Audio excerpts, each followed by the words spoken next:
Welcome, guys, to How the Frack We Got Here, a show that takes the news and events of the week and try to make sense out of it all. I'm your host, the most Will Buchanan, and on this show, we simply are all about the facts. There are plenty of news stations out there that simply want to do anything short but inform you. Here at How the Frack We Got Here, that's all we believe in. We go up to the left, we go up to the right, we go up to the middle of independence, we go up to all sides because there's more than one side of a story to everything. And you need to know it all in order to actually formulate your own opinion. And that's what we try to do here at How the Frack We Got Here. Thanks for listening, and hold on. It's going to be fun.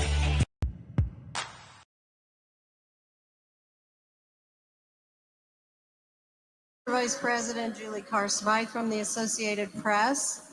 I guess I'm going to be that person. There are some protesters outside accusing the GOP of protecting pedophiles, and we're wondering what you think are the reasons the U.S. government should shield the client list of Epstein from the public, and what you have to say about any relevance to that here today.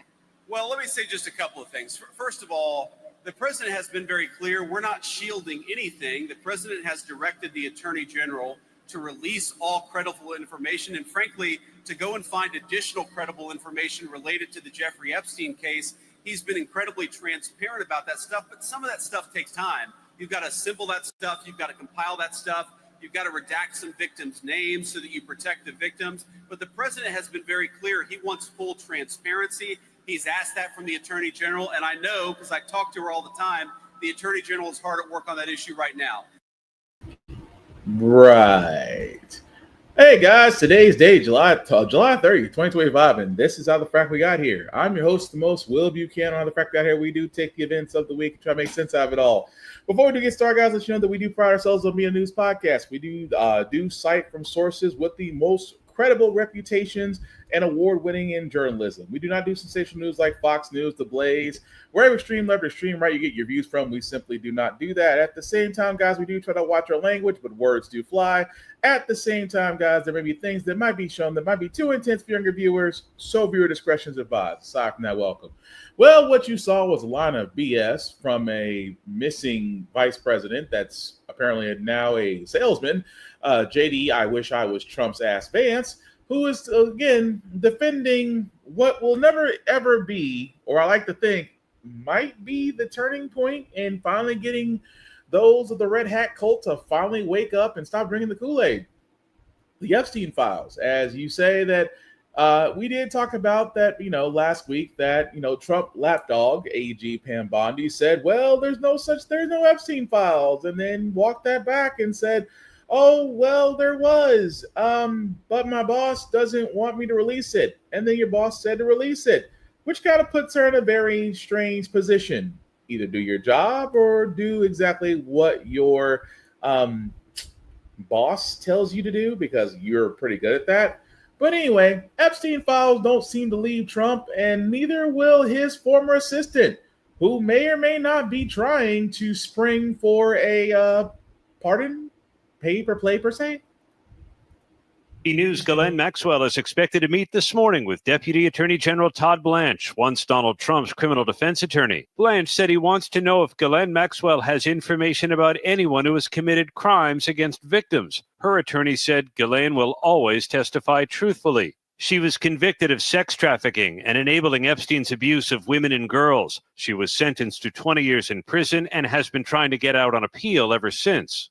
Trump supporters have been clamoring for the release of more information about Epstein, but earlier this month, Attorney General Pam Bondi said she was turning off the spigot. The Wall Street Journal reports Bondi and Blanche informed the president in May his name appears multiple times in the Epstein files. The paper reports they told Trump they did not plan to release them because they contained child pornography and personal information about victims. Trump deferred to their decision. Last week, Trump denied Bondi told him his name was in the files. Did she tell you at all that your name appeared in the file? She's given us just a very quick briefing, and in terms of the credibility of the different things that they've seen. The next day, Trump ignored the question. Is your name in these files, Mr. President? Is that why they aren't being fully released? Let's go.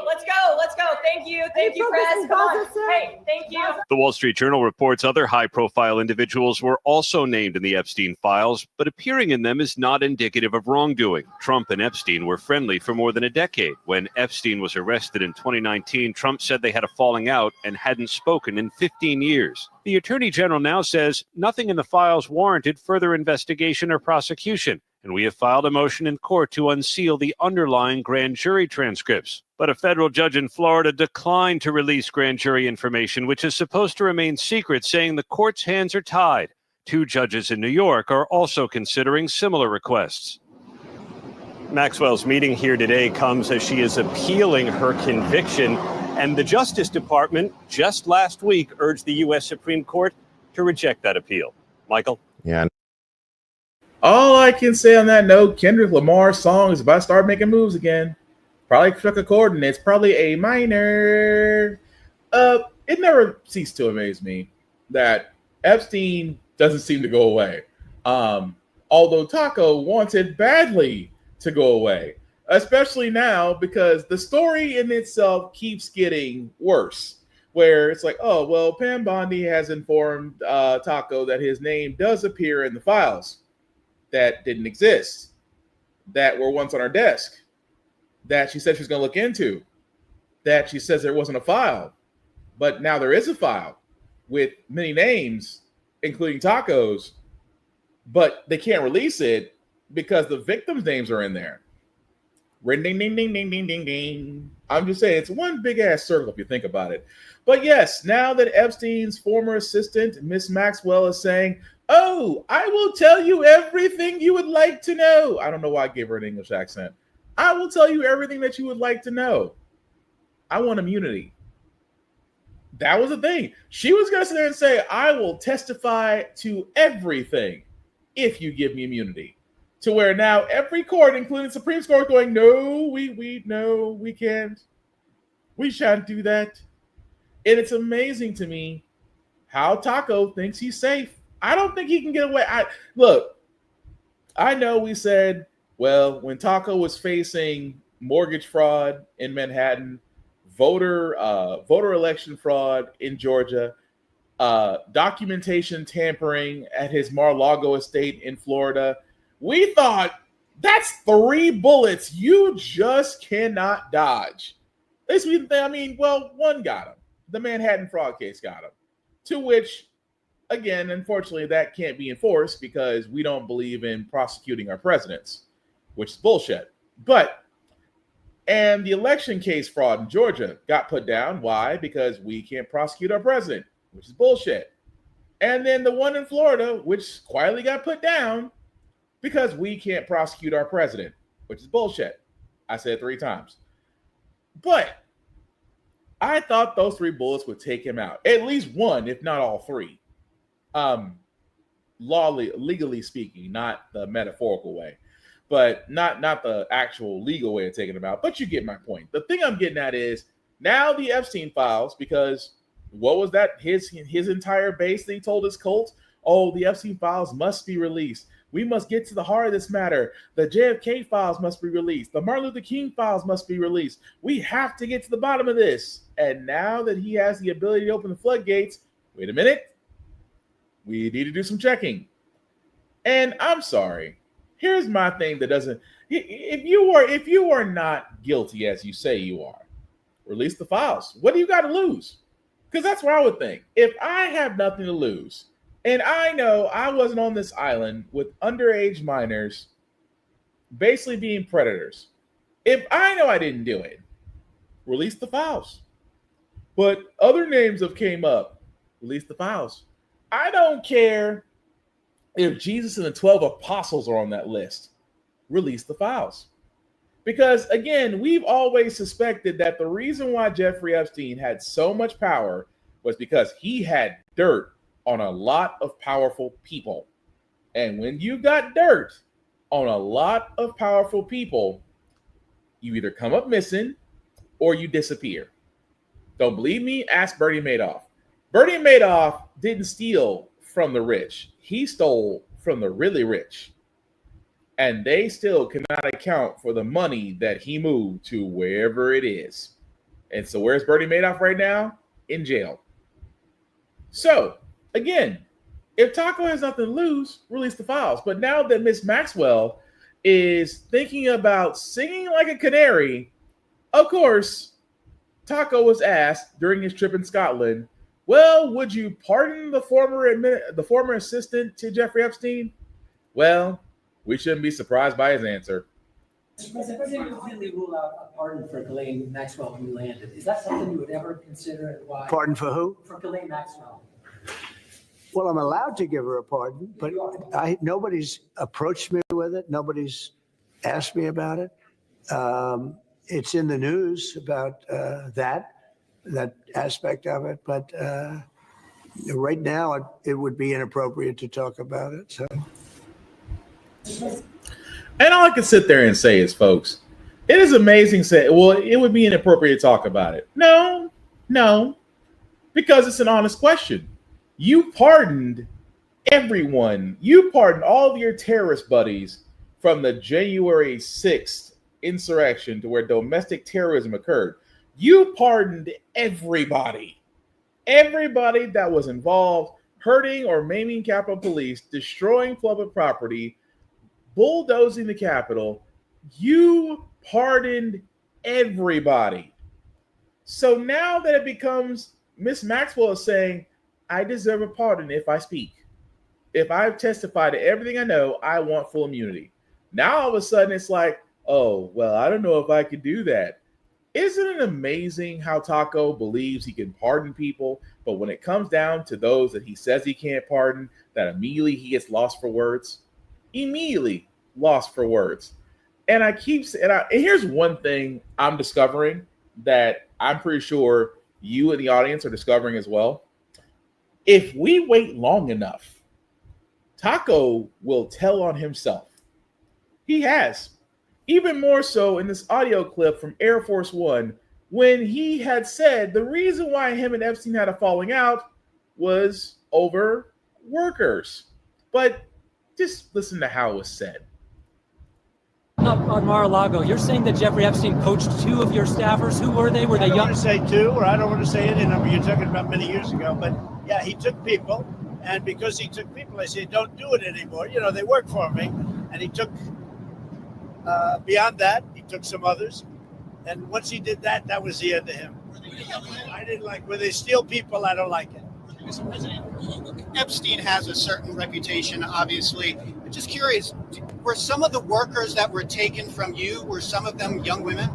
Well, I don't want to say, but everyone knows the people that were taken. And it was the concept of taking people that work for me is bad.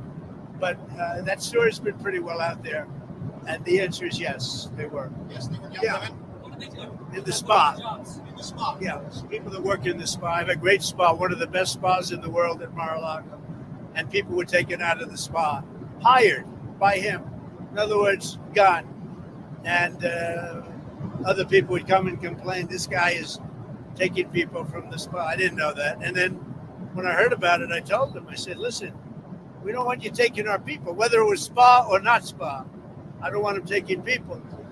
And he was fine. And then not too long after that, he did it again. And I said, out of here. Mr. President, did one of those stolen, persons that include Virginia Jeffrey? I don't know. I think she worked at the spa. I think so. I think that was one of the people. Yeah. He stole her. And by the way, she had no complaints about us, as you know. None whatsoever. As I said, if we wait long enough, Taco will tell on himself.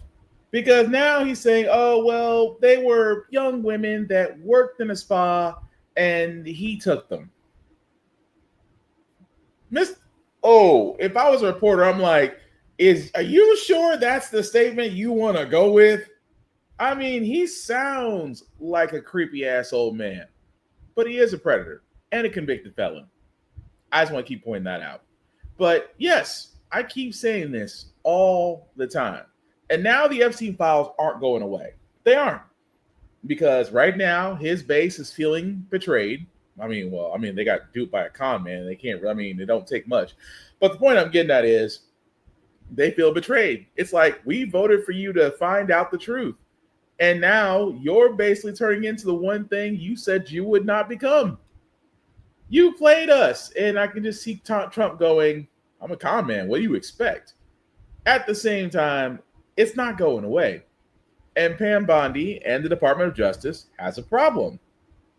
And the problem is, if you, actually, there's no way about it. If she does move forward and release the files, like everybody possibly suspects, that there are a bunch of monsters, and I can't say the word I want to say, that there are a bunch of monsters on that list. And again, I'm going to put it this way. If you allegedly go to an island, allegedly messing with underage kids, and you yourself are in a position of power, you deserve to be exposed. You deserve to have the spotlight shined on you so bright for the monster that you are. You should be. And I love how someone says, well, there's a lot of powerful people on that list. Maybe they need to fall. Maybe America needs to take a hit in order to heal.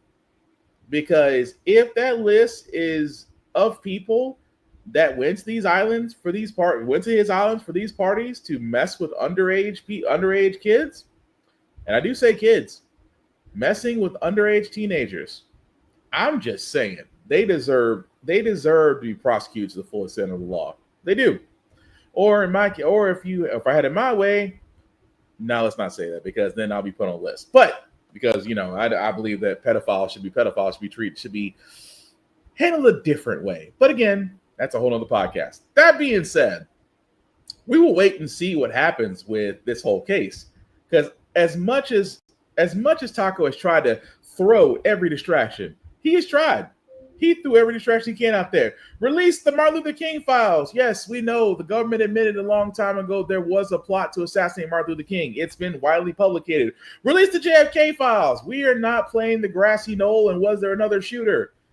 Well, Obama, Clinton, Biden, you can throw everything that you want.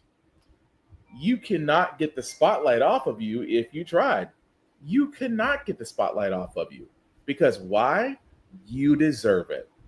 So again, we will see what happens and how the Epstein files will either finally sink this incredibly dumb experiment known as the Taco presidency, or will he somehow dodge it? Because like I said, there were 3 cases pinned against him that should have gotten him jail time and then some.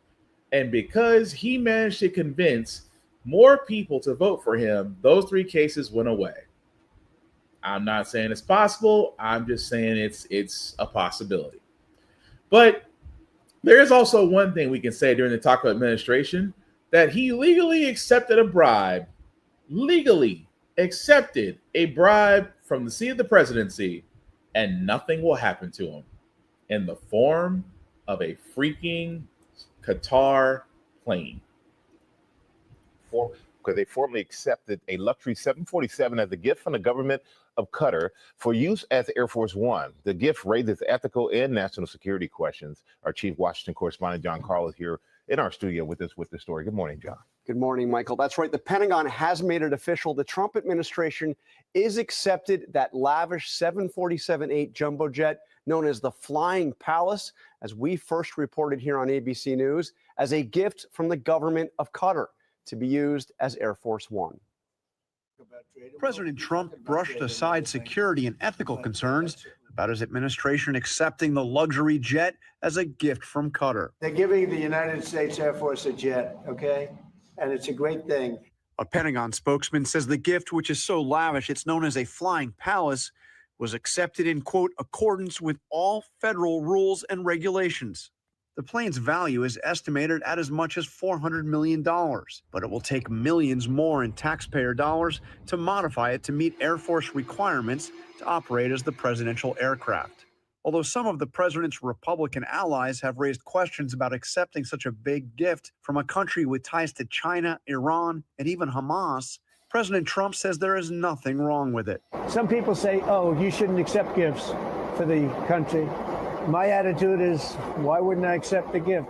We're giving to everybody else. Why wouldn't I accept the gift? The Constitution bans any federal office holder from receiving a gift from any king, prince, or foreign state without the consent of Congress. As ABC News first reported, Attorney General Pam Bondi signed off on a plan for the Air Force to accept the plane as a gift and then transfer ownership to Trump's Presidential Library Foundation shortly before he leaves office. How that would work is unclear. The Pentagon referred questions to the Air Force saying, quote, details related to the contract are classified.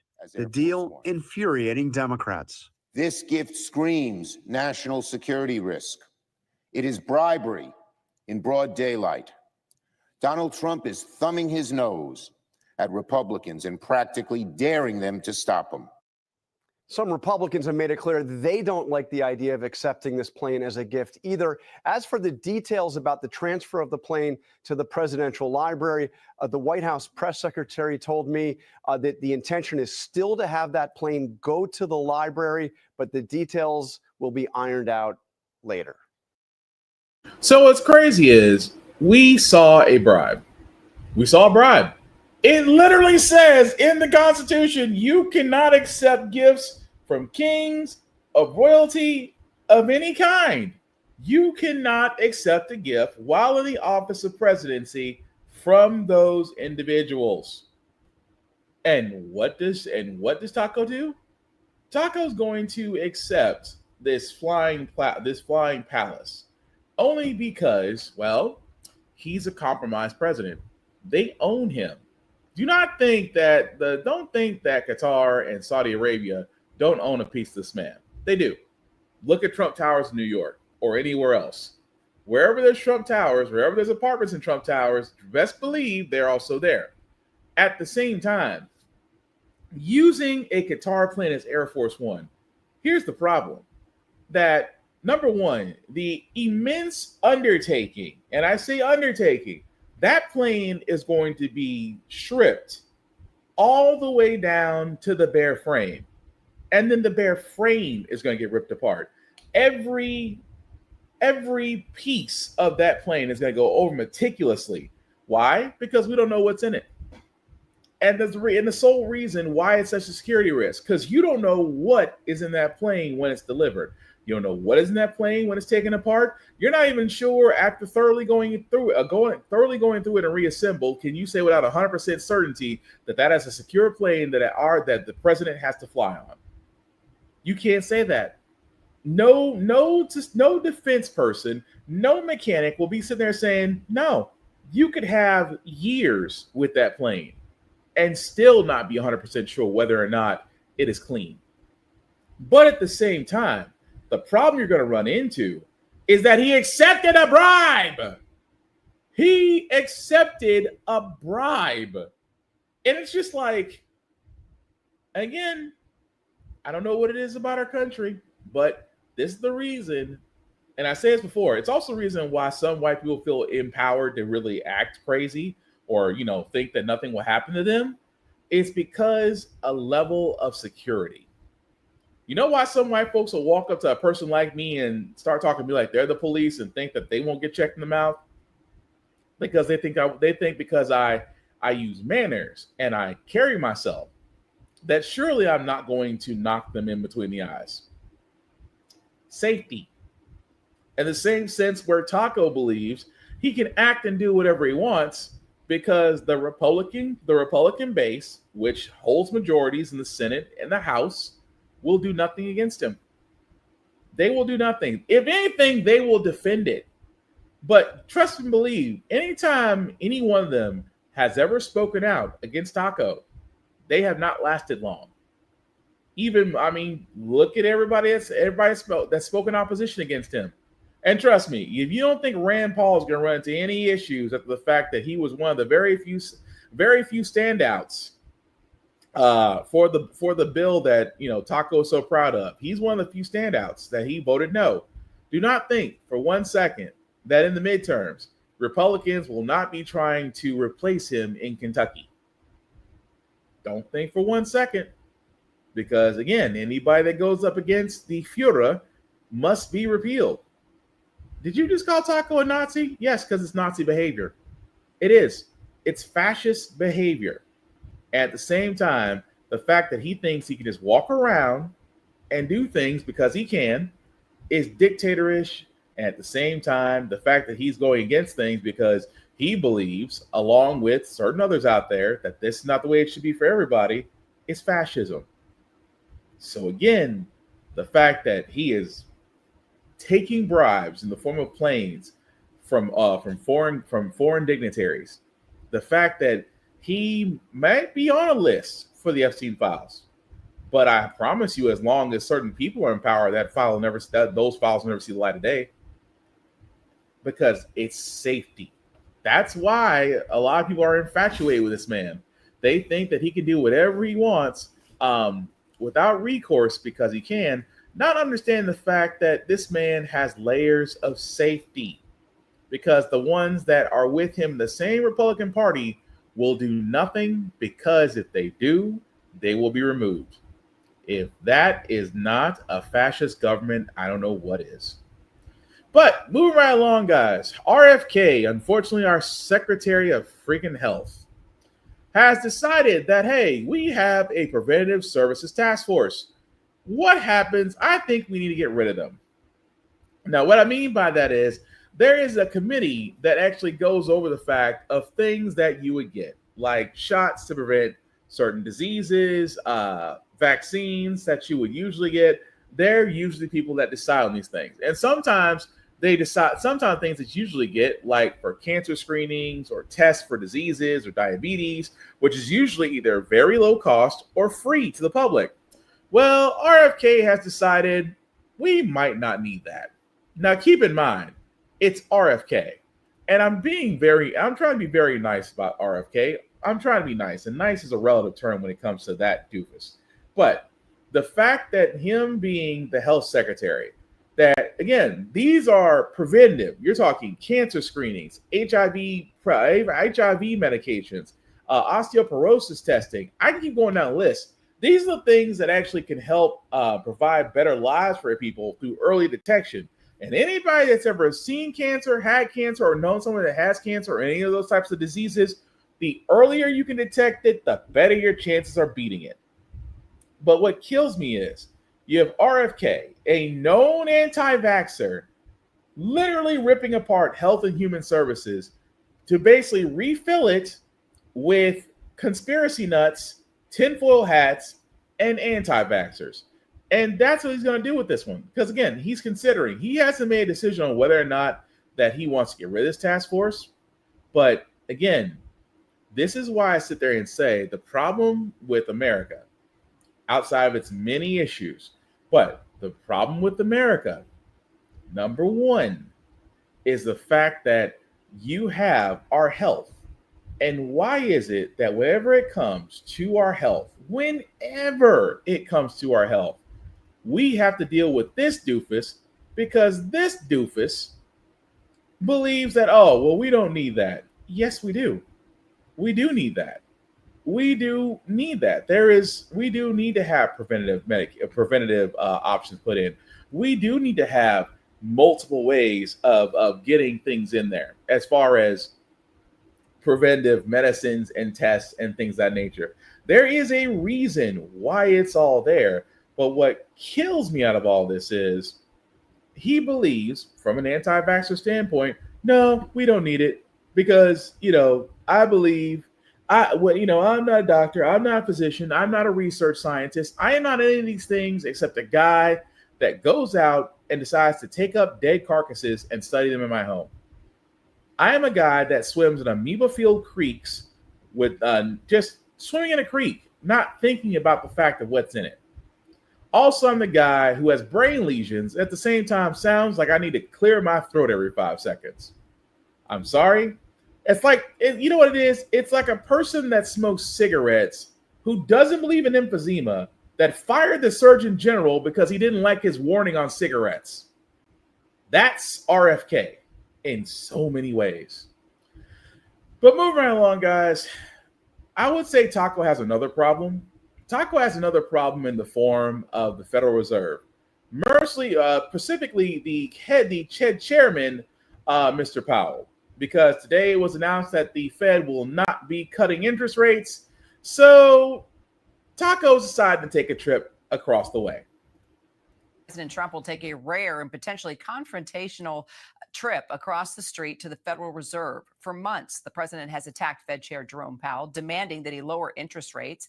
Trump, who appointed Powell in his first term, says that he's been too slow to lower the rates and has called him names like numbskull and stupid person. And the president has also threatened to fire the Fed chair, whose term expires actually in May of next year. White House correspondent Karen Travers joining us now. All right, the last president to visit the Federal Reserve was George W. Bush in 2006, and that was for a swearing-in ceremony. So what's going on, Karen?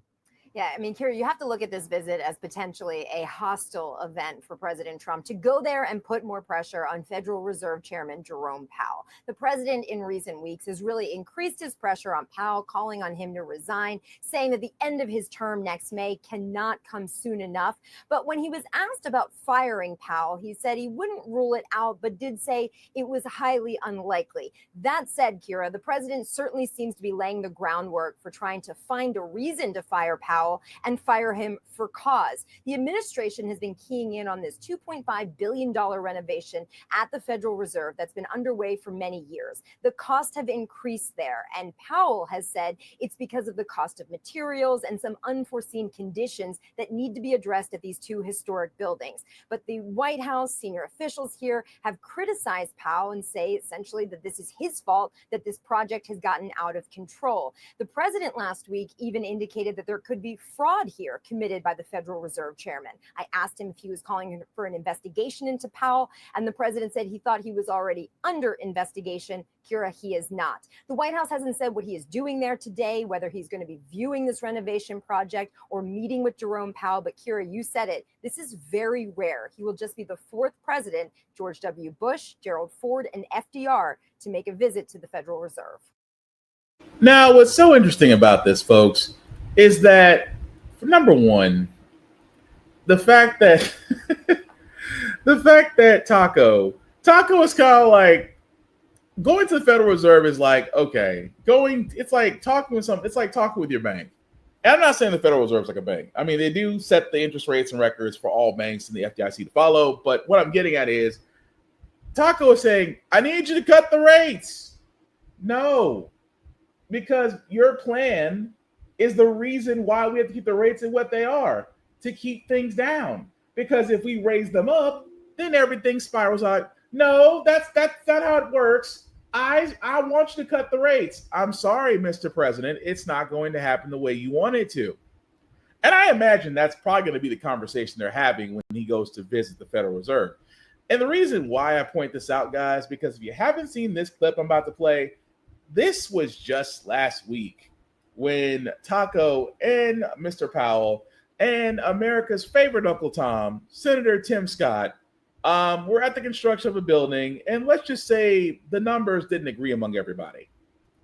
We're taking a look, and it looks like it's about 3.1 billion. It went up a little bit, or a lot. So the 2.7 is now 3.1. I'm not aware of that. Yeah, it just came out. Yeah, I haven't heard that from anybody at the Fed. It just came out. This came from us? Yes. I don't know who does that. You're including the Martin renovation. You just added our entire capital. Yeah, you just added in a third building. Is what that is. That's a third building. Well, no, but it's a building that's being built. No, it was built 5 years ago. We finished Martin 5 years ago. It's part of the overall work. It's not new. So we're going to take a look. We're going to see what's happening, and it's got a long way. Do you expect any more additional cost overruns?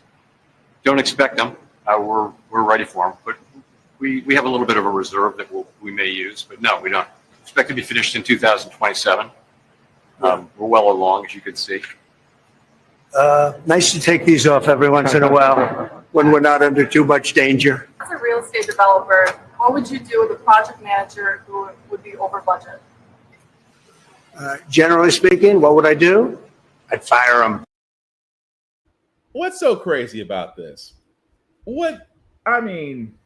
First off, shout out to Jerome Powell, the head of the Federal Reserve. That man, first off, stand on business. Stand on business. Call him out on his shit. I am not knocking you for that. That is like, you just see what Taco loves. And above all else, Taco loves this. He loves to spout numbers, big numbers. We got this. We're getting 3.1 billion, and then Uncle Tom, Senator Tim Scott over there. Yeah, boss. It'd be about 3.2 billion, boss. It'd be about 3.2 billion. That's what he sounds like. And at the same time, shout out to Jerome Powell. Jerome Powell. No, that ain't right. That includes the expansion of the Martin building. Oh, well, and he keeps on trying to, you sure? Yeah. I'm the guy that runs the numbers. Of course I'm sure. It is amazing to me that even the reporter, as a former real estate developer, do you really want to give Taco that type of puffing up his chest? That man didn't do anything except screw over contractors, workers, and everybody else. Ask the people behind Trump Steaks, Trump Vodka, Trump Airlines, Trump University, the people that were employed under those so-called wonderful businesses who had to sue to get paid for their work because Taco screwed them. But you're going to sit there and give that man a soundbite. What would I do with a project manager that went over budget? I fire him. Okay, we know. The Celebrity Apprentice, you're used to saying you're fired.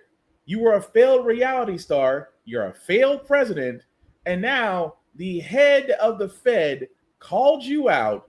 And now you want to go take a trip like you're the principal going to meet with a teacher about getting the star football player back on the squad because they failed them.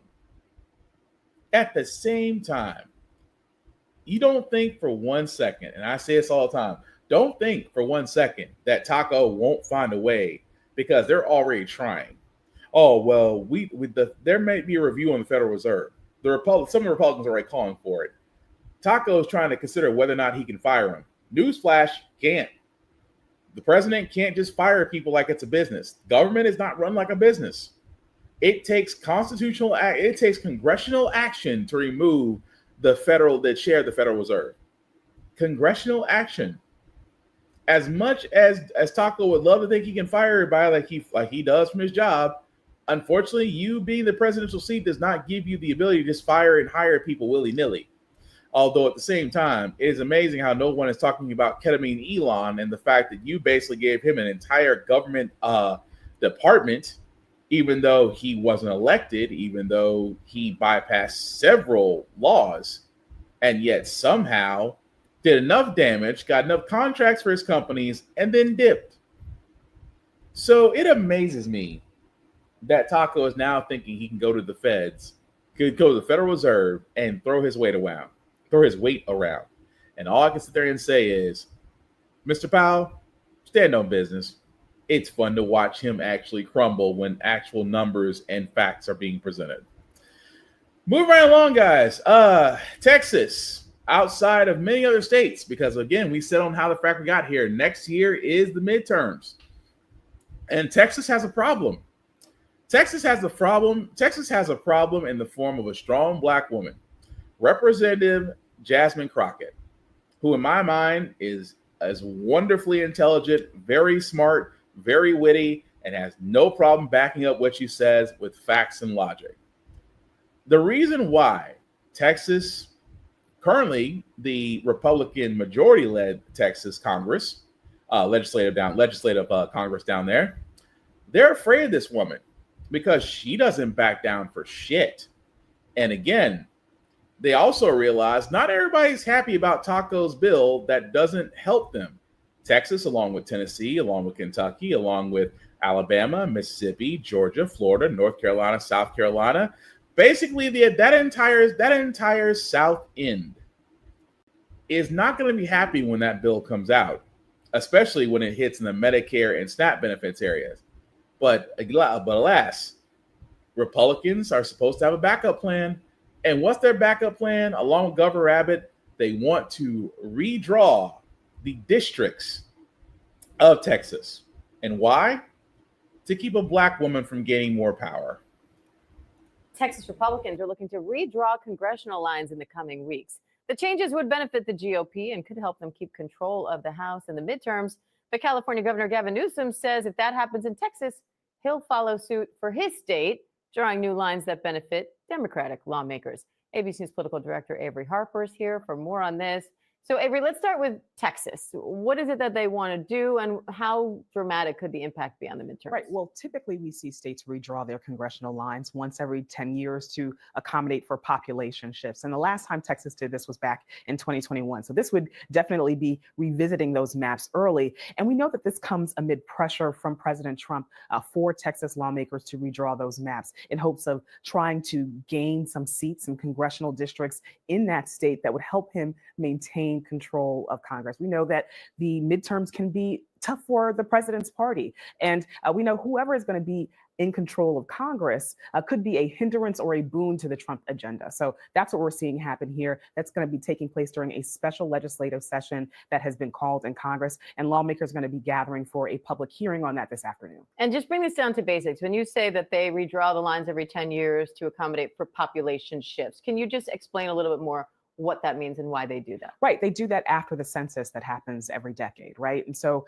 typically, all the lawmakers represent a certain amount of citizens of this country. And so then we see them redraw those maps in order to accommodate for those population shifts. So some states might get more seats, other states might lose seats. Because there are more people that live here now than before, fewer people than live here now. Exactly. So this is definitely not that. This is something that is politically motivated, and we're seeing lawmakers on both sides of the aisle speak out about that.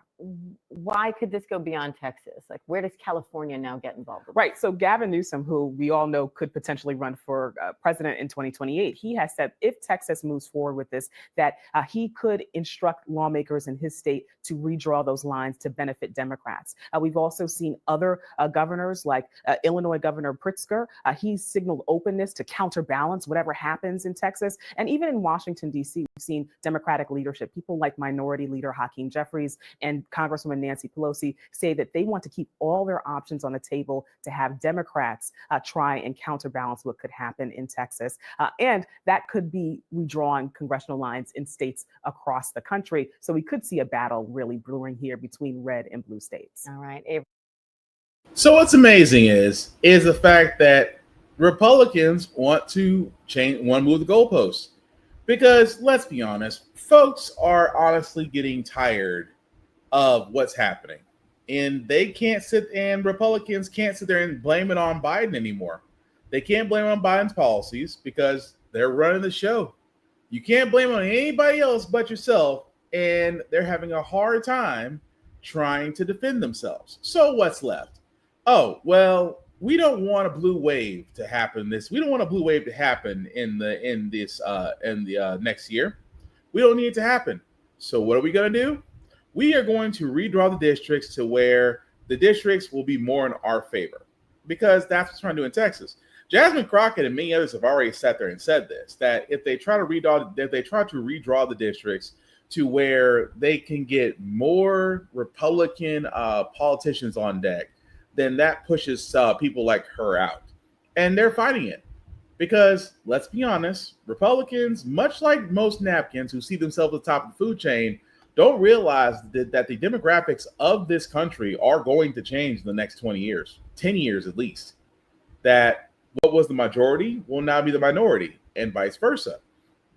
And there are some out there who, honestly, above all else, are afraid.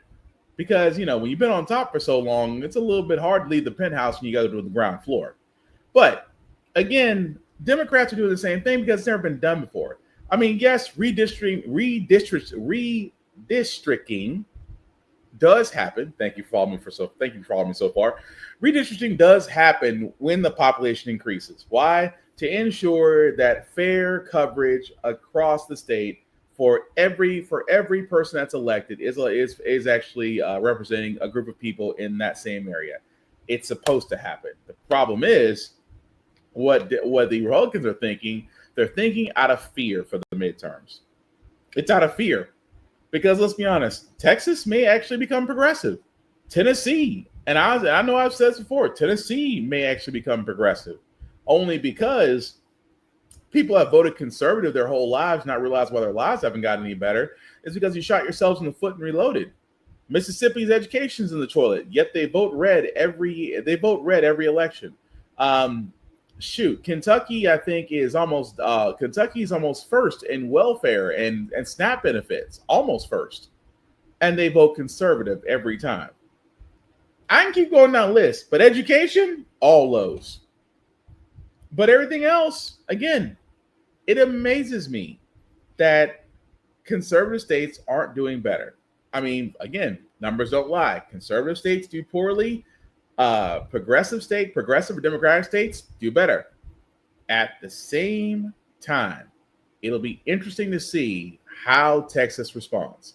Because if a lot of these southern states turn blue, because we saw Georgia turn blue, even for a special election, for a special election and for Biden's election, we saw Georgia turn blue and give Georgia its first black senator. So again, it's possible, but trust and believe when I say Republicans are fucking panicking. Speaking of panicking, guys, we talked about tacos, tariffs, and what would happen with grocery stores, that we kept on saying that prices will fluctuate. Well, thanks to digital devices, that fear has come true. Now to your money, and more supermarkets are using digital ads, meaning the price you pay can change several times per day.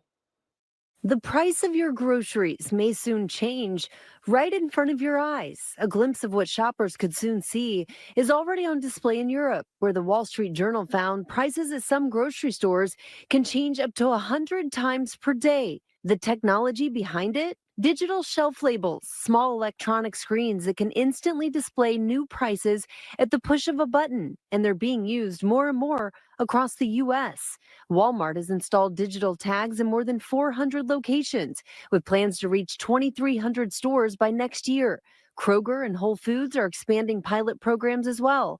It's fueling fears of surge pricing. Like charging more for ice cream when it's a hot day or for an umbrella when it's a rainy day. Senators Elizabeth Warren and Bob Casey have sent a letter to Kroger warning the labels could be used to squeeze consumers to increase profits. But the company insists the labels won't be used for surge pricing. Companies say the tags help cut back on time-consuming labor. Walmart says it used to take 2 full days to update prices across the store. With digital tags, just minutes. Sometimes a lot of these folks are only working 20, 25 hours a week. This is a heavy labor-intensive job. In a recent study, researchers found virtually no surge pricing after electronic labels were installed, finding the labels actually increase the likelihood of consumers getting discounts. But skepticism remains. Maine and Rhode Island have introduced bills to limit the use of digital labels. And in Arizona, a state lawmaker introduced a bill to ban digital tags entirely. One expert says he expects the pricing changes will be infrequent or outside of store hours. You can say it all you want to. And again, this is just, everybody's like, well, that's not so bad. I mean, you ever been to a store where the tag isn't there and you were wondering what the price was and you didn't have the app on your phone or you don't believe in using apps. So I think it's pretty cool that you can just look down and there's the price, and it might change with the day, but they said that they don't do surge pricing.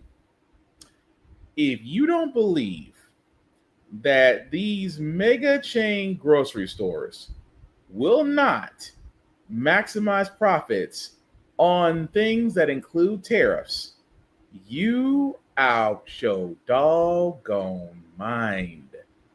And what I mean by that is, okay, I'll use this for a plain example, right? If everything in your store was literally digitized by pricing that can be changed at the touch of a button, like the example says, prices could fluctuate on a daily basis, and it's theoretically possible. There could also be surge pricing. Let's just say Oh, I don't know. Let's say your produce took a hit because of a natural disaster. Let's say your produce took a hit because workers that were happily employed now have to worry about the Gestapo ice being picked up. And now those fields are not getting plucked the way they used to, or they're being supplied with workers who don't work as well as your previous employees did. So now your crops and things of that nature and profits might be lower. What does that mean? That means, well, those digital tags that are on that produce right there could surge up. So let's just say strawberries. I'll use strawberries and bananas. Let's say there was a shortage of strawberries and bananas. That it might take some time for the market to recover and pricing to go down. Do not think for 1 second those digital tags will not be used for their intention. Those digital tags will be used to sit there and say, okay, we're gonna change the prices as they go up.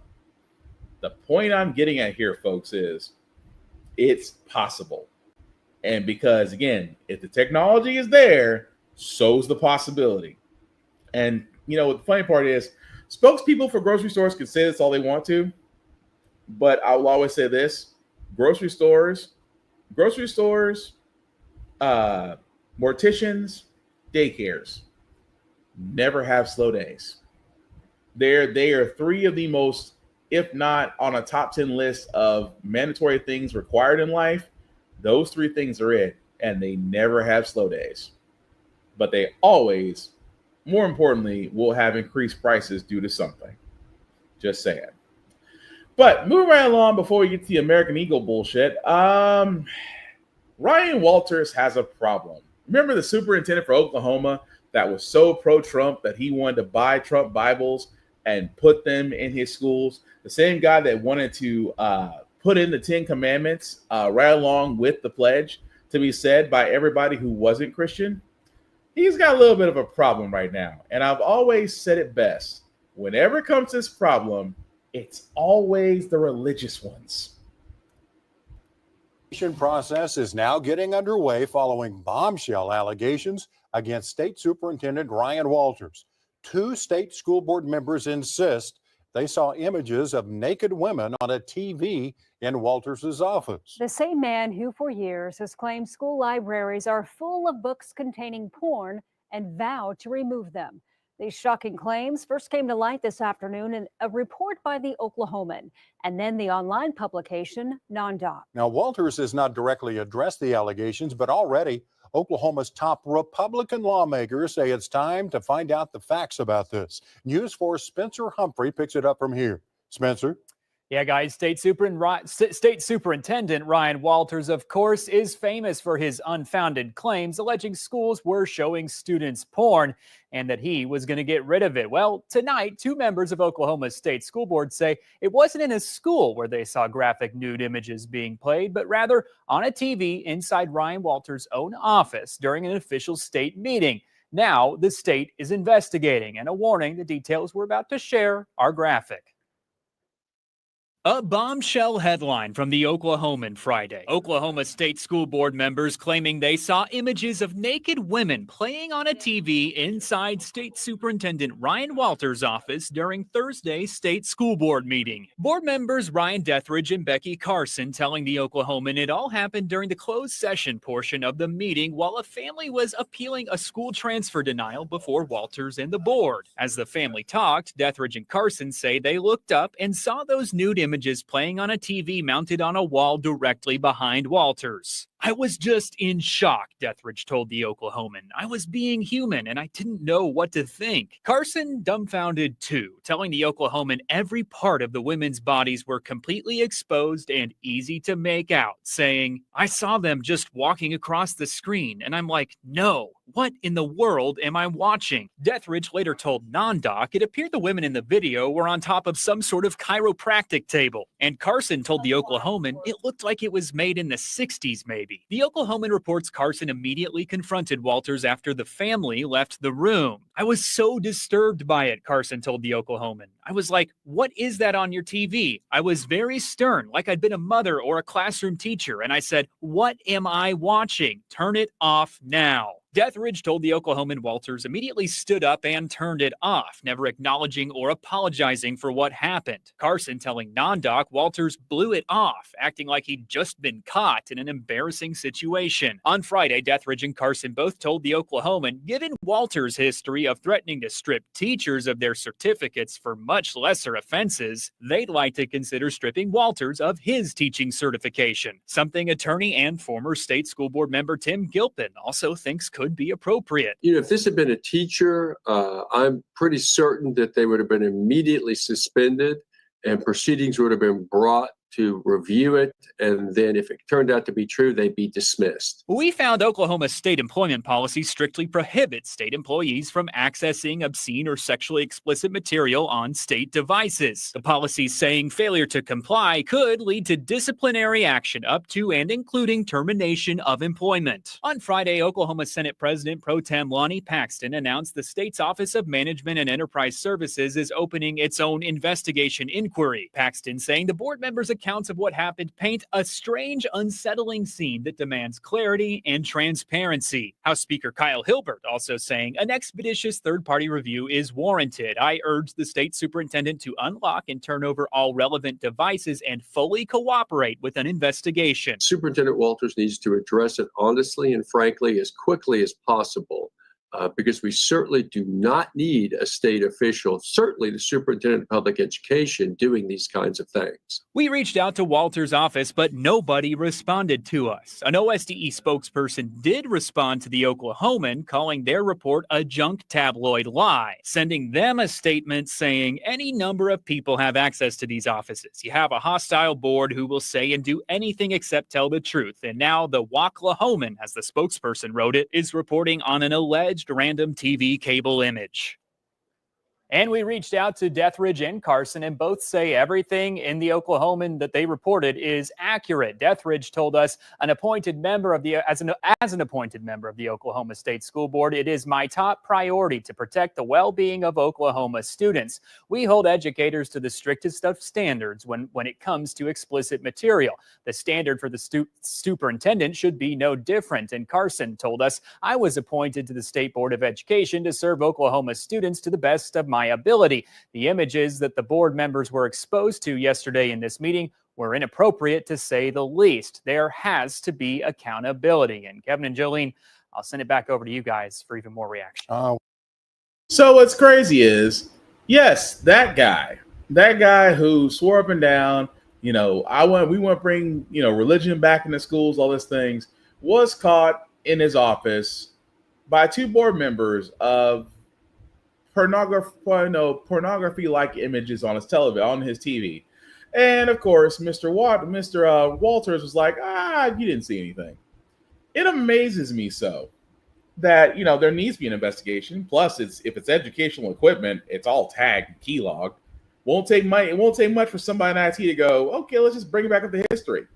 Because, aides like that never delete their search history. And if they thought about it, then dear God, you probably scare yourself with half the stuff they look at.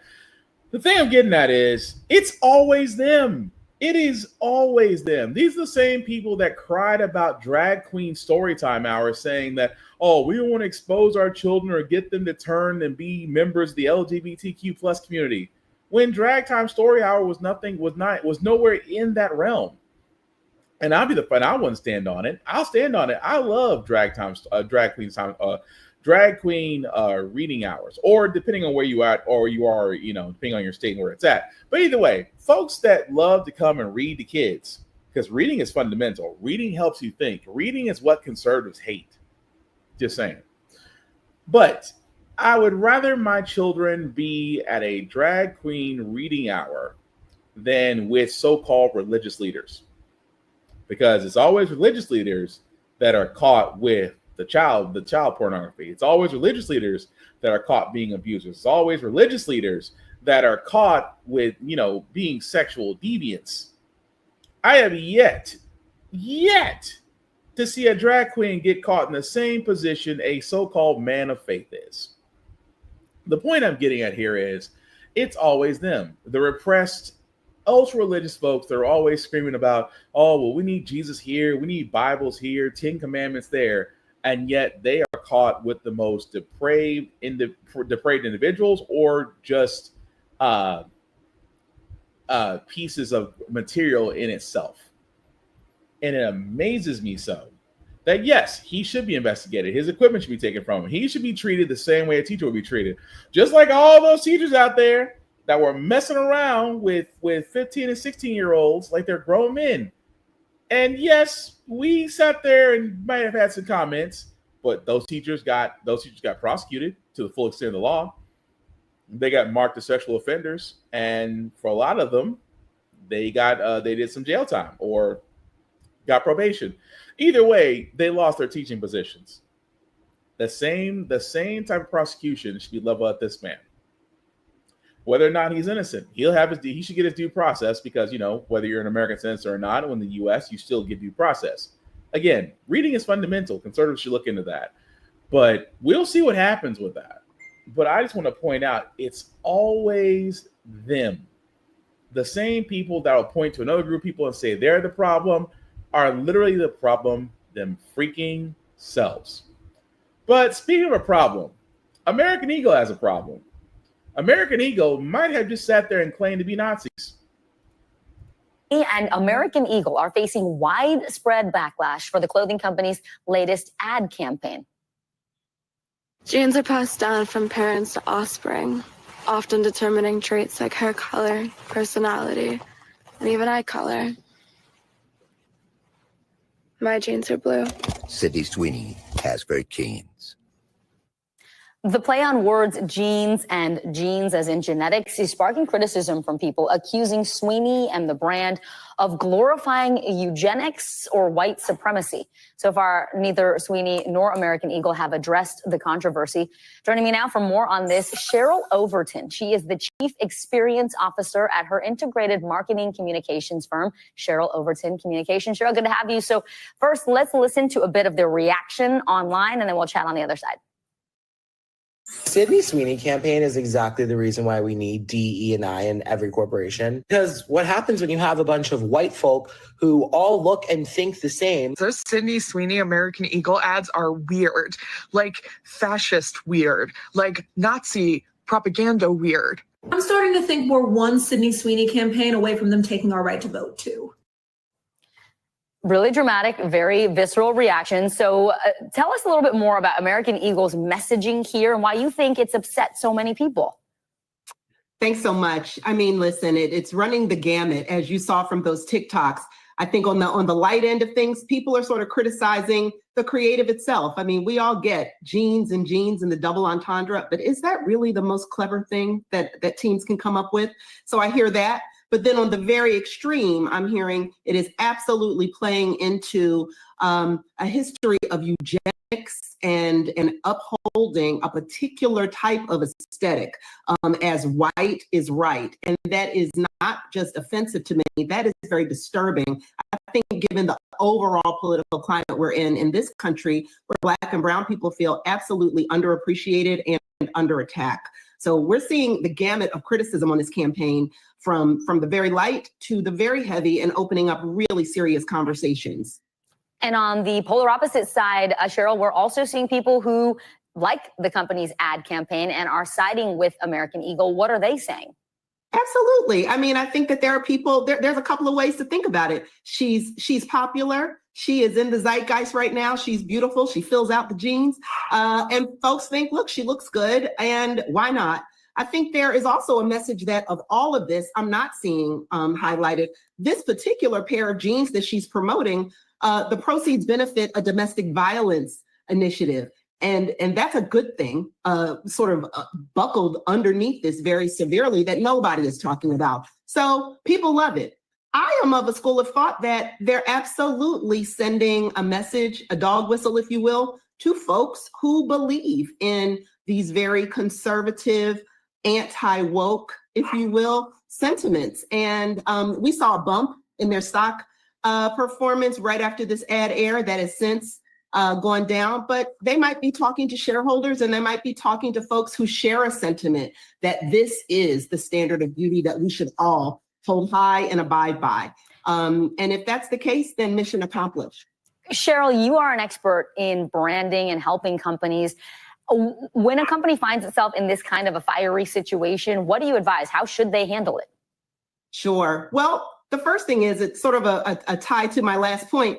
If you think, if you are regretful about this, and that might not be the case here, this might be the strategy. This might be a way to appeal to a very specific target audience and frankly, winnow away folks who are more interested in inclusive images.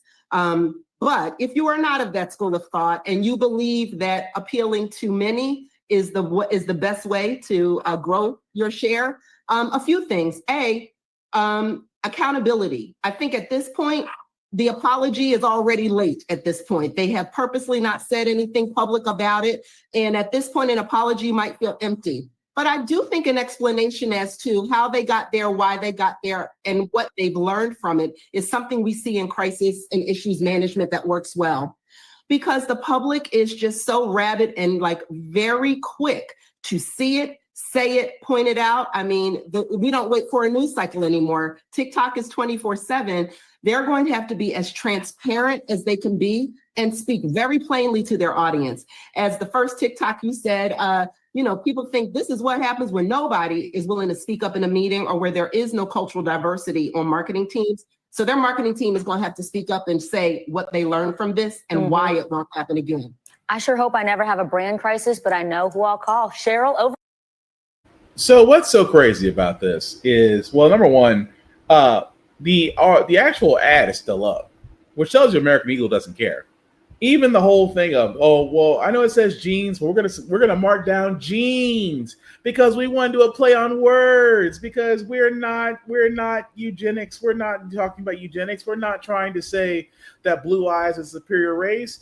Oh no, it's not because of a blonde and she's white and she's pale and she believes she has great genes.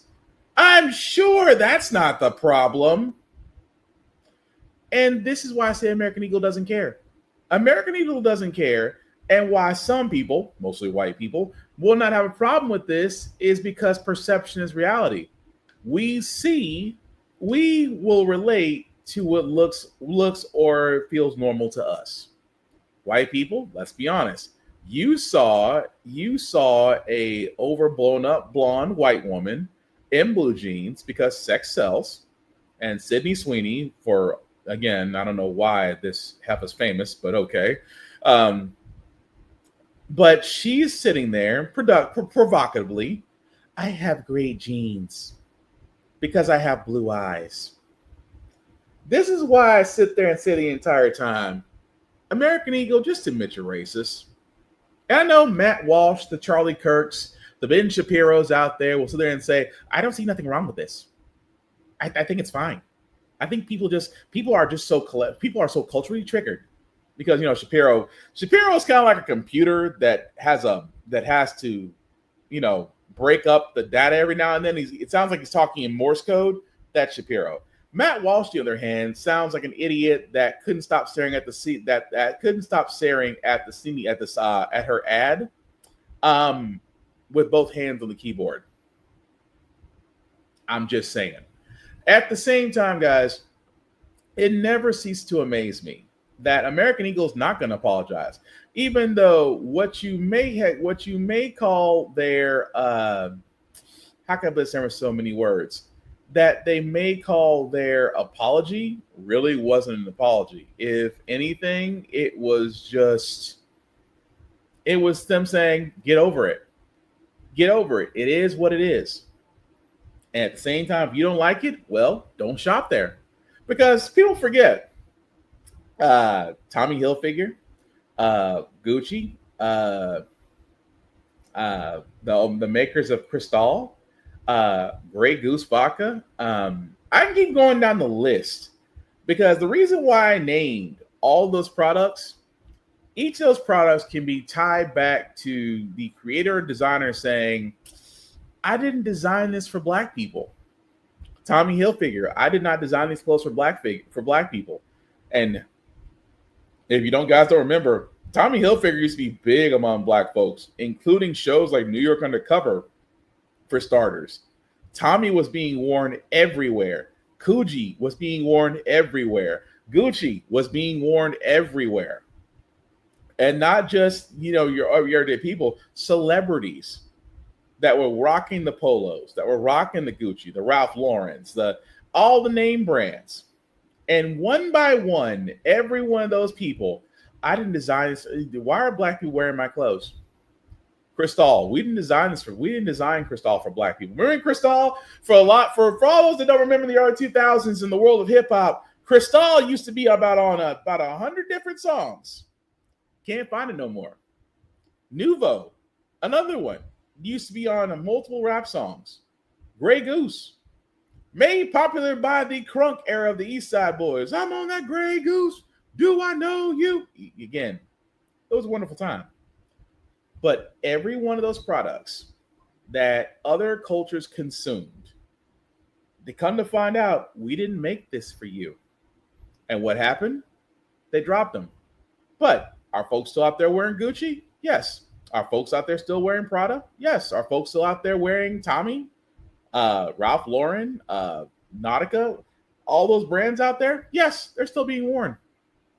But when it comes to American Eagle and H&M and all those other, I call them preppy ass white stores, folks will still go shop in them because, again, perception is everything. And the problem with American Eagle is they have no accountability because they see they did nothing wrong.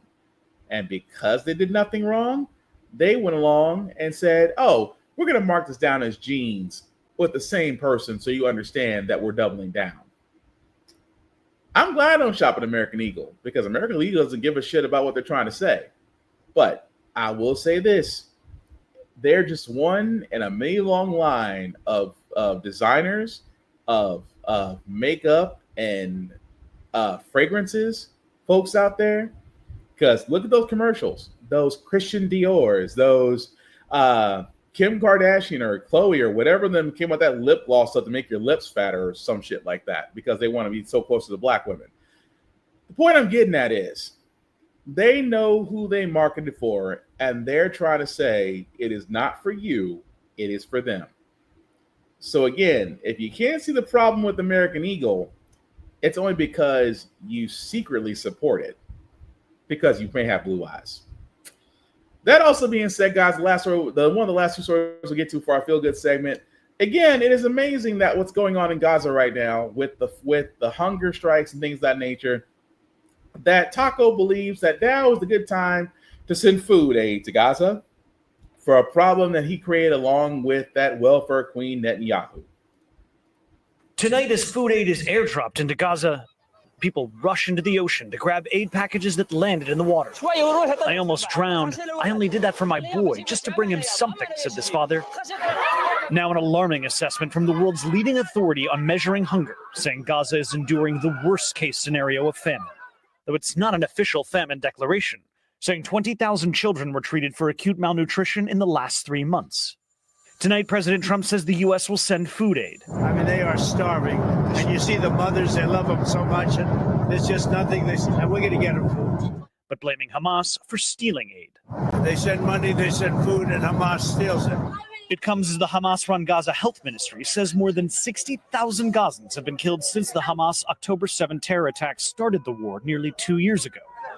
Hamas doesn't distinguish between combatants and civilians in its death toll. President Trump blames Hamas for blocking a ceasefire deal. And tonight, Israeli Prime Minister Benjamin Netanyahu saying, quote, by one path or another, they'll bring home the hostages. Meanwhile, the UN says half the amount of requested aid is successfully entering Gaza. This isn't enough. Children are pale and turning into skeletons, this mother says. They've forgotten what eggs, meat, and fruit are. And the UK announced today that it will recognize the state of Palestine unless Israel agrees to a ceasefire by September and improves the situation in Gaza. President Trump said the UK's move would be rewarding Hamas. Tom? It's amazing how Taco believes that, we need to start sending food aid to Gaza. You're sitting right next to the sole reason why we're all in this effing mess. Welfare queen, Israeli Prime Minister Netanyahu, that dick, decided to go after Gaza / Hamas, bomb Gaza, forget the ceasefire, Then all of a sudden it's like, oh, well, the people in Gaza are starving. Oh, blame Hamas. They're taking everything. That's not, no. And I say this before and I'll say it again. We got no business in the Middle East. We don't. I still don't know why we support Israel outside of strategic. I mean, let's be honest. You only support Israel because of strategical in the area, to have military bases in the area. But I've said it once and I'll say it again. Had all Taco has to do, although he won't do it, but all he has to do is withdraw support from Israel. Tell Netanyahu, Heffa, you on your own. You want to go to war? You want to go to war with Hamas? You do it without us. And watch how quickly Netanyahu folds like a lawn chair. That's the real. Remember how long, not too long ago in this podcast, I sat there and said, you know why white folks have no problem? Some have no problem going up to black people like they shouldn't have a little bit of fear? Safety. Oh, this black man won't attack me. This black man won't check me. Safety. Why does Netanyahu poke a bear at Hamas? Because he has the backing of the U.S. government behind him. Safety. Imagine if you pulled that safety away from Netanyahu. Oh, to face Hamas on your own without the U.S. government? Oh, yeah, you'll fold. Even more so, to starve out an entire country because of his war with Hamas is inhumane. But to sit there and say, well, look at the women and children, they need help. Yes, from a fire you helped cause. That instead of putting that fire out, you're going to try to work both ends like you don't know who's causing the problem and you're the one holding the matches. I'm sorry, Taco. It doesn't work that way. Either you're the aggressor or you're the savior, but you can't play both. As many times as you freaking tried. But the last story we got, guys, before we get to our feel good segment is there should be an award for least worked politician, or a politician that not even does the bare minimum, because we had all our jobs do the bare minimum. There is no need to go above and beyond because bosses these days don't award above and beyond. They don't. They just land more. They just give you more work. That being said, we should start doing politicians who don't even do the bare minimum. Enter Josh Hawley. This man, not too long ago, tried to introduce a bill to raise the minimum wage, saying that Americans, it's high time that we raise the minimum wage, and it got to crickets. Now, he wants to introduce a tariff rebate check to Americans in the form of $600 to every American man and woman. $600. That's his bill. And again, people are wondering, if you're wondering where the $600 is coming from, us. From the big, beautiful bill. See, it's not going to come from those. Again, if he said well, we're going to tax the rich, they're going to pay more so we can give more to you in the lower income classes. Oh, no. What we're going to do is we're going to take away from the big, beautiful bill and give you all $600 in stimulus. And I'm going to be honest about this when it comes to this crap. Outside of Senator Josh Hawley, he is a chicken hawk. He's stupid. He's a coward. He's an idiot. I know a lot of people are going, but Will, I don't know about you, but when we got that $1,400, $1,500 check, it was needed. Okay. How long did it last? A day? A week? Maybe a week and a half? For a lot of people, that $1,500 was more like a fart in the wind. You might have covered one or two problems with it, but at the end of that, you still needed more. $600 in stimulus checks to the American people, pardon my French, it's a fucking joke. The minimum wage right now is $7.29. Sure, there are some states that might have minimum wage at higher amounts, but the federal, the one that all states have to adhere to, is still $7.29. In 2025, you would have to have a salary of nearly $85,000 or more to afford a 2-bedroom apartment anywhere in the U.S. You cannot have a salary of $45,000. You cannot have a salary of $50,000. You have to have a salary of at least $80,000 to afford a 2-bedroom apartment to afford a vehicle, a mobile device, and to be able to feed yourself and be able to pay utility bills, that you would have to have a salary of that much, at least higher in other states. But that's the bare minimum. And Senator Josh Hawley believes that, if we turn around and we give out rebate checks, this will be relief. I will say this with all the camaraderie that I can. Fuck you, Senator Hawley. $600. If you think $600 stimulated checks are enough, how about we lower your salary to that and see how long you last? It's the same people that believe that, hey, your children should be working. Okay, yours first. Your kids should be going to sign up to the military. Okay, yours first. Because that's what they want to do. They don't want thinkers. They want workers, factory workers, if they can get them. Even more so, the fact that people have to work these days 2 or 3 jobs or multiple side hustles just to make ends meet. But a $600 rebate check is an insult. I'm sorry, $600 stimulus check is an insult. Because unless you're giving them on a consistent basis, I'm sorry, $600 ain't cutting it.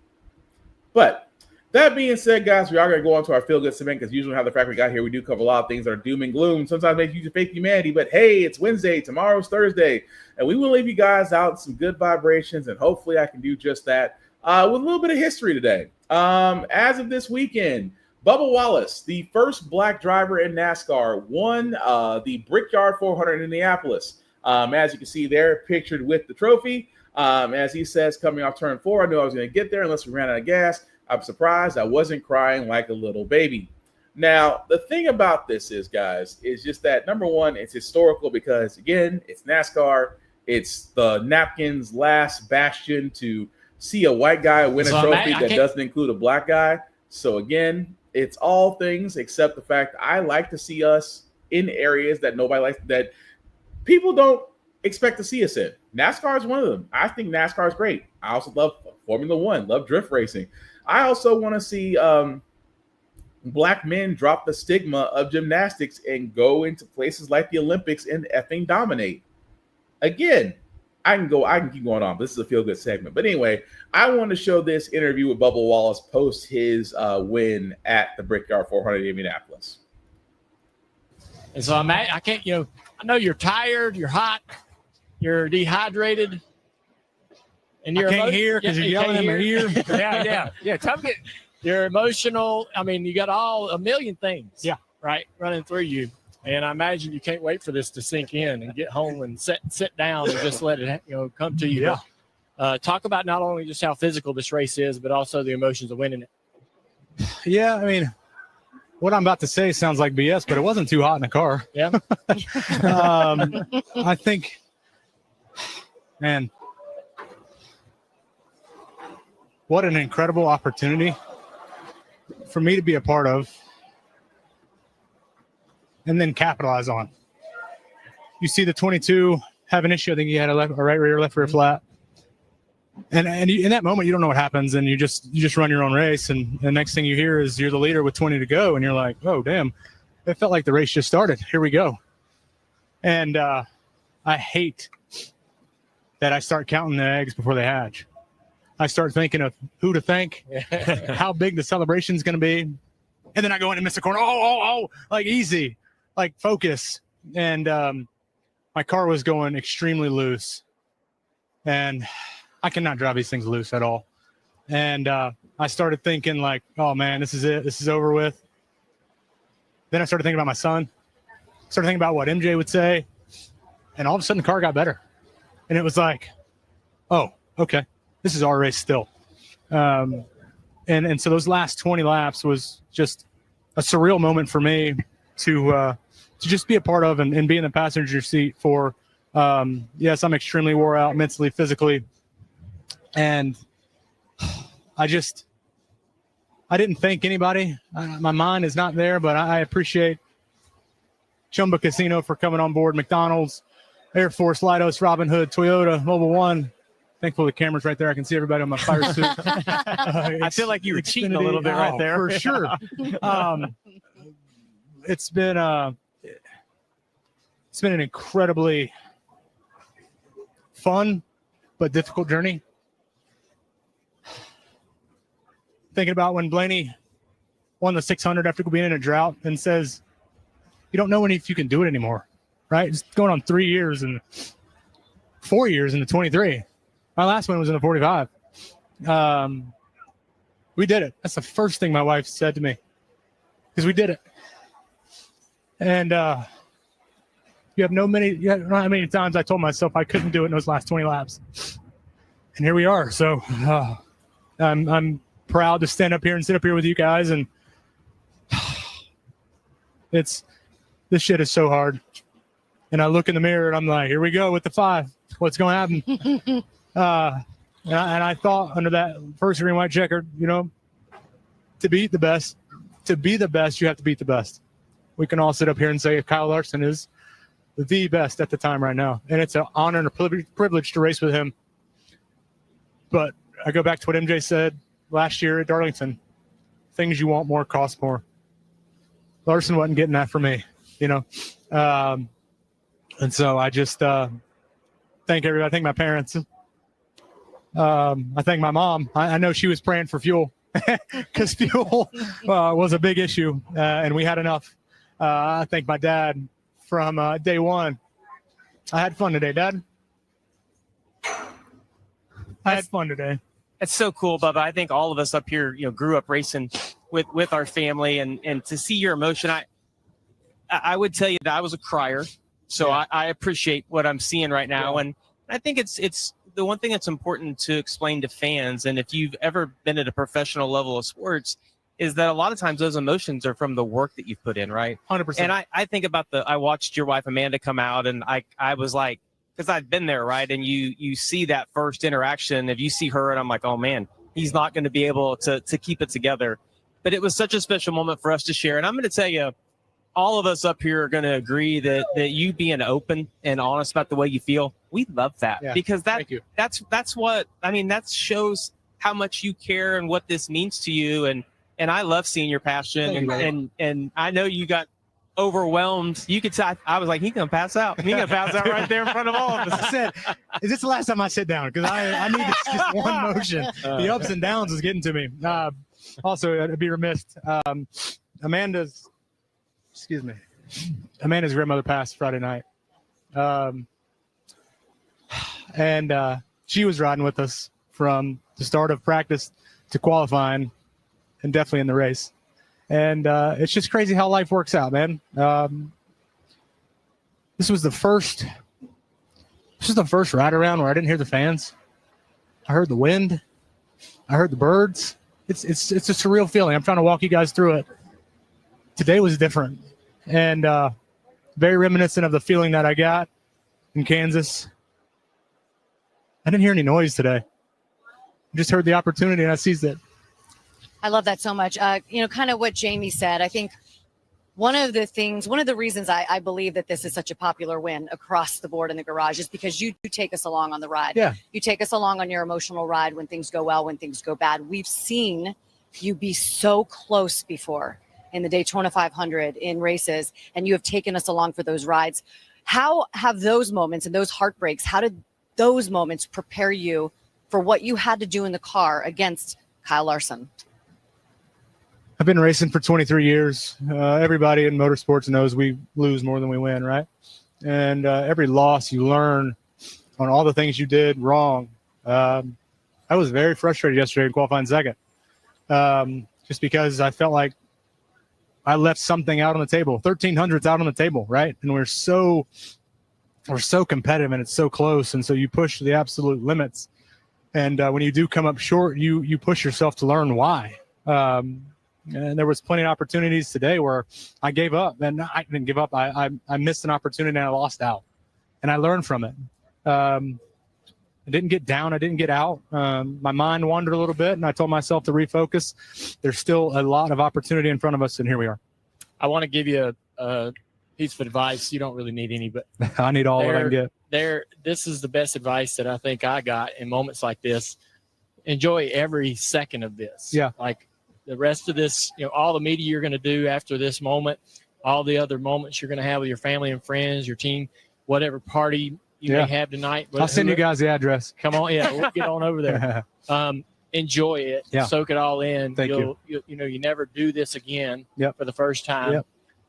And you also have, you're locked into the playoffs, and you can let all of that pressure roll off your back. I know what that feels like. That's 3 years of frustration and stress right there. Great feeling not having that pressure on you going in the next handful of races. So just take it all in, enjoy it, man. You can prepare for the next one in a day or two. Yeah. But give yourself about 24, 48 hours to have some fun. What, we got 5 left? Well, what did Michael say? What did my MJ say to you? He was just so proud. Yeah. I said, I wish you were here for it. He was like, he's going to have a drink or two for me tonight. So we'll be celebrating together in spirit. I guess, go ahead, Steve. Well, I'm with Jamie. Listen, don't hold that emotion back because you've earned the right not to. Yeah. That's the thing. We've all been here and we've all felt it.